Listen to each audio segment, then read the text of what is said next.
तर नमस्कार शेतकरी मित्रांनो. तर मी आलेलो आहे सध्या आपल्या इंदापूर तालुक्यातील एका शिमला मिरचीच्या नवीन लागणीचा प्लॉट आहे. जो प्लॉट आहे 13 दिवसांचा. याला आपण सुरुवातीला ह्युमिकची ड्रिचिंग केलेली आहे.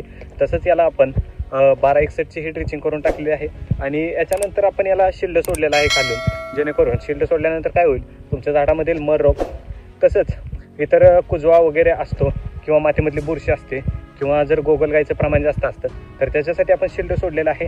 ड्रिप वॉटरही सोडलं जातं आणि याची आपण ड्रिचिंगही करू शकतो. आणि मित्रांनो, सध्या मिरचीमध्ये प्रॉब्लेम काय झाले आहे, या मिरचीमध्ये सध्याची अडचण आहे की झाडं छोटे आहेत परंतु बोकडत आहेत थोडीशी. मग त्या बोकड्यासाठी आपण काय करायचं आहे, याच्यासाठी प्लास्टोचा आपल्याला याला स्प्रे घ्यायचा आहे. स्प्रे घेतल्यानंतर काय होईल, स्प्रे तुम्हाला घ्यायचा आहे 1 ग्रॅम प्रति लिटर, पंपाला 20 ग्रॅम असं प्रमाण आहे त्याचं. आणि त्याचा स्प्रे घेतल्यानंतर काय होईल, झाडाचे बोकडतात आकडतात असे, ते आकडणार नाहीत. आणि त्याच्यानंतर याला सोडायचं आहे आपल्याला सिक्सर.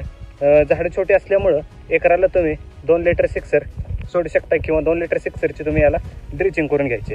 आणि त्या ड्रिचिंग नंतर काय होईल, झाडं चांगल्या पद्धतीनं फुटवा निघेल आणि वरती जे अडकत आहेत झाडं ते अडकणार नाहीत.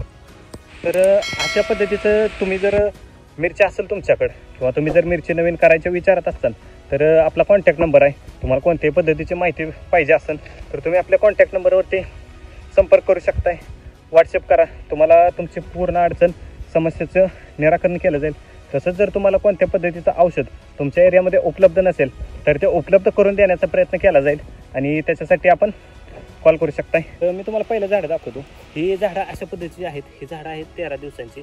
तर या झाडांमध्ये प्रॉब्लेम काय व्हायला आहे मित्रांनो, हे झाडं जे आहेत ह्या झाडांमध्ये काही झाडं जे आहेत ते काही झाडं अशा पद्धतीनं बोकडल्यासारखी दिसत आहेत आणि याचा शेंडा पूर्णपणे अडकला आहे आणि स्टॉप झालेला आहे आणि पानं असे बारीक बारीक चुरगळलेले दिसतात.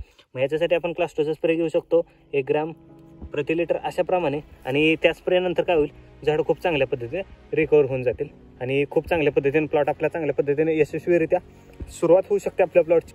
तर मित्रांनो, हे जे अशा पद्धतीचा शेंडा जो झाडांचा अडकतोय, हा शेंडा अडकतोय, ह्या शेंड्यासाठी आपल्याला काय करायचं आहे, क्लास्टोचा स्प्रे घ्यायचा आहे. ह्या स्प्रेमध्ये काय होऊन जाईल, शेंडा जो अडकतोय त्याच्यासाठी वरून स्प्रे होऊन जाईल आणि आपल्याला खालून सोडायचं आहे सिक्सर.